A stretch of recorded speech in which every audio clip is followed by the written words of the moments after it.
doivent être et Mhm. faire. Yes. Alors, frère Gédéon, je ne vais pas prendre le temps de répondre à votre question, donc dites-nous. Est-ce que Est-ce que... vous êtes d'accord avec cet homme qui a dit la maturité n'est pas tout dire, n'est pas dire tout ce que l'on pense? Bon, oui et non. Hein? Ok. Non, parce que je me dis que si ce n'était pas dire ce que l'on pense, alors Jésus n'est pas mature. Parce que facilement, il pouvait dire aux Juifs ce qu'il pensait et ce qu'il pouvait penser des Juifs.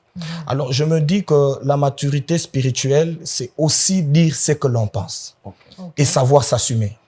Et aujourd'hui, il y a des gens qui ont peut-être la vérité qui la cachent par peur et tout. Ah, dans cet angle-là. Voilà, quand on a atteint une certaine stature de la maturité, on sait s'assumer dans ce que l'on dit et dans ce que l'on pense. Et donc, oui aussi, parce que, vous savez, comme le bien-aimé l'a si bien dit, donc il faut savoir distinguer l'utile et l'agréable. Une chose peut être bonne, mais quand vous ne la dites pas au bon moment, elle paraît mauvaise et tout. Donc, je pense que, comme nous avons le Saint-Esprit, nous devons savoir quand dire ce que nous pensons et quand ne pas le dire. Parce que deux fois, nous avons même de bonnes choses à dire, mais le moment n'est pas convenu, n'est-ce pas? Et quand on le dit, ça passe à côté de la plaque. Alors, le plus important, c'est de savoir quoi dire et quand le dire. Donc, oui et non à la fois.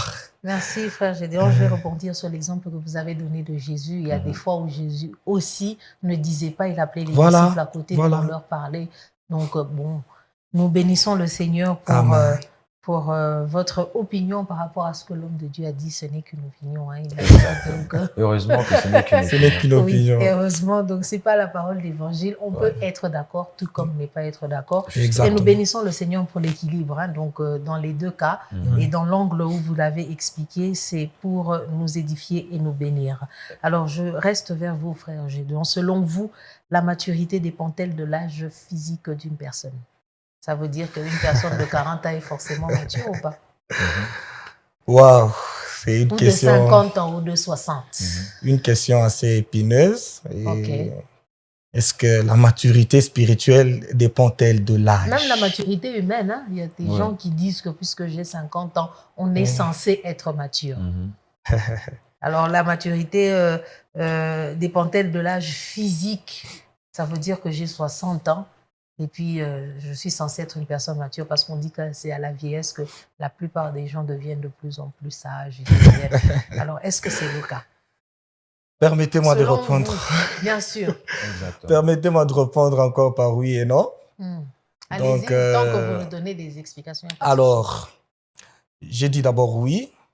Oui, pourquoi? Parce que, comme vous l'aviez dit, lorsque nous sommes en train de grandir, même physiquement, il y a des choses que nous sommes en train d'observer. Quand j'essaie de lire, Papa Arsène, les livres d'Ecclésiaste, les livres d'Ecclésiaste, dans ce livre, quand vous y entrez, vous ne trouvez pas ainsi par l'Éternel. C'est quelqu'un qui a un grand vécu et il tire des conclusions. Il a tellement vécu, il a tellement vu des choses et il tire des conclusions et toutes ces choses qu'il a apprises, justement, lui confèrent une certaine maturité dans la vie. Mais non, pourquoi? Parce que la maturité spirituelle, il y a beaucoup de choses, telles que nous l'avions expliqué tout à l'heure. Un jeune chrétien qui a reçu le Seigneur Jésus, qui s'est approché de la parole de Dieu, qui a mis en pratique toutes les choses que nous avons évoquées tout à l'heure et qui se laisse conduire par Dieu, cette jeune-là va beaucoup plus grandir que ce papa qui est très âgé, ce frère que je parle ici, et qui ne se laisse pas malayer par la parole de Dieu, qui ne se laisse pas conduire par Dieu, qui ne veut rien apprendre de Dieu. Ce jeune aura atteint une certaine maturité que la personne qui est très âgée physiquement, mais qui ne s'est pas laissé justement conduire, forger par la parole de Dieu. Donc, je pense que c'est tous les deux. C'est vraiment tous les deux. C'est vraiment tous les deux. Merci beaucoup, frère Gédéon.